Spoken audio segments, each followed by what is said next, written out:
Today's class is on gastrointestinal emergencies and surgery, and it will be taken by Dr. Deepak Gupta. So, sir, I hand over the class to you. So today's class, I'll be dealing with MCQs, mostly 25 to 30 MCQs on gastrointestinal emergencies and surgery. Hope you all must be appearing for the exam this in few days. The next week exam is there of EDIC 1, or some of them are for the next session. So those who are appearing for the exam just for the next week, I think they should be more focused on solving as many MCQs as possible. Don't go for much explanation. Just try to revise how many MCQs you can, so that many of the MCQs come as it is in the exam, you are able to solve them. Okay. So regarding today's class, as you know, previously also I have taken many classes. It will be an interactive type of class. I'll show you the question. Whatever you feel is the correct answer, you can just put in the chat box, and then we will see what the correct answer is and discuss why this answer is correct. Okay. So the two types of questions are there. So first I'll take the type A questions and the type K questions. The type A questions, as I previously also told, it's a bit easier than the type K ones. Type K ones are a bit difficult to solve. Okay. So the first question is, a 55-year-old man with a history of hepatitis C and alcoholic cirrhosis admitted to the ICU from ED with suspected upper GI bleed. History of esophageal varices requiring banding in the past year. Started on PPIs, octreotide in the ED, and gastroenterology was consulted. Soon after their arrival in the ICU, decompensated with cupus hematemesis and becomes hypotensive. Upper endoscopy for source control is not available for at least an hour, in addition to the continued resuscitation while awaiting gastroenterology. Which of the following is the most appropriate management for this patient? So you have to tell the most appropriate one.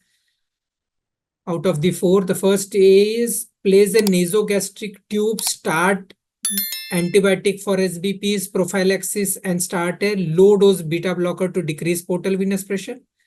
B is intubate for airway protection and put a Blackmore tube for hemorrhage control. C is put a Blackmore tube for hemorrhage control, start antibiotics for SBP prophylaxis. And the last one is intubate for airway protection, place a Blackmore tube for hemorrhage control, and start antibiotics for prophylaxis. So you can put your answers in the chat box. D, someone has answered. Anyone else? D, most of you answered D. Let's see what the correct answer is. So the correct answer is D. All of you are correct. What was the D option? It was intubate for airway protection, put a Blackmore tube, and antibiotics for SBP prophylaxis. Now, cirrhotic patients with esophageal varices have decompensate very quickly and require skilled resuscitation to maximize their survival. The patient has a sentinel bleed before ICU arrival and started with appropriate therapy while in the emergency department. On arrival in the ICU, condition worsened, significant upper gastrointestinal bleeding. Airway management is critical. Intubation is necessary for gastrointestinal procedures such as Blackmore tube in the esophagus to avoid exsanguination while awaiting gastroenterology. So the most important catch here was you have to intubate the patient before putting a tube, because what that will cause, that will prevent aspiration. The airway should be protected before any endoscopy in a bleeding patient, or if you are putting this Blackmore tube or a Minnesota, any tube you are putting. often overlooked by the critical to improve outcomes in antibiotic prophylaxis to prevent SBP in cirrhotic patient with varicose hemorrhage. Starting a third generation IV cephalosporin has been shown to reduce all-cause mortality, infection-related mortality, rebleedings, and hospitalization length of stays. Okay. Inserting a nasogastric tube is not a correct option because it has never been shown to worsen varicose bleeding, but starting a beta blocker in the acute setting of hypotension is incorrect because it may worsen the hemodynamics. So beta blockers and nasogastric tube are not helpful. The correct option was D. Let's move on to the next question. You can read regarding the diagnosis and treatment of alcohol-associated liver disease. Very good article in Hepatology in 2019. You'll get it on net. It's very nicely given. Second, this is a 38-year-old woman with 34 weeks gestation admitted to the ICU with altered mental status and jaundice. Right upper quadrant ultrasound reveals fatty liver. Which of the following is the most appropriate therapeutic intervention? Urodeoxycholic acid, cholecystramine, magnesium sulfate, or delivery of the fetus? You can put your answers in the chat box. D, someone has answered. I would request everybody, how many are there? Please try to attempt the questions. Even if it is wrong, this is not a final exam. You can correct yourself. Okay. D, someone has answered. Okay. Let's see what is the correct answer. The answer is D. The answer relies why this is happening. This is actually an acute fatty liver of pregnancy. Acute fatty liver of pregnancy is a life-threatening condition which occurs in the last trimester. Differentiation from the HELP syndrome and severe preeclampsia may require a liver biopsy.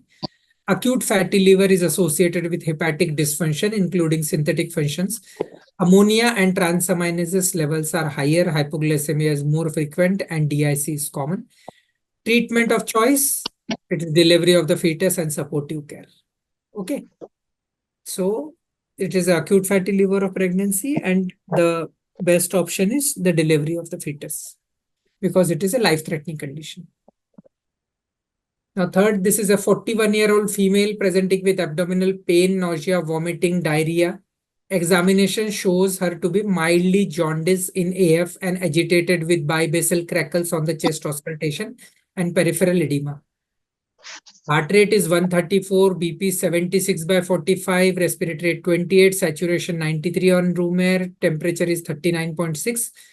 She has mildly deranged liver function tests, a normal WBC and CRP. A beta SCG test suggests she is pregnant. What is the most likely diagnosis? Okay. You can answer in the chat box whether it is a thyroid storm, decompensated alcoholic liver disease, sepsis, malaria, or ectopic pregnancy. I think many of the clues are given in the question. You should get this one right. Okay. Yeah. Most of them have got it correct. It's a quite straightforward pregnancy patient with fever, tachycardia, hypotension, AF. So this is thyroid storm. What is that? The combination of symptoms is highly suggestive of thyroid storm. Pyrexia is not generally a feature of decompensated alcoholic liver disease, and sepsis is unlikely given the normal WBC and inflammatory markers. Now, the patient with malaria usually present with fever, headache, malaise, and gastrointestinal jaundice and respiratory symptoms can be seen. However, tachyarrhythmias and cardiac failures are not normally present. Now, let's see what exactly is the thyroid storm. Thyroid storm represents extreme of the spectrum of thyrotoxicosis, where decompensation of organ functions can occur. The transition into the state of thyroid storm usually requires a second superimposed insult, most commonly an infection, trauma, surgery, MI, decay, pregnancy, can precipitate this condition. Like in this question, what has happened is the patient was pregnant, they had given, and that has precipitated the thyroid storm in this patient.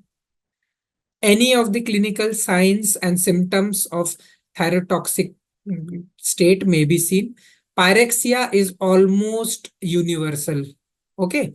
And when present in an unwell patient with known thyrotoxicosis, should prompt immediate consideration of thyroid storm. Cardiac decompensation, tachyarrhythmias, neurological dysfunctions, then liver dysfunction, nausea, vomiting, abdominal pain, jaundice are seen.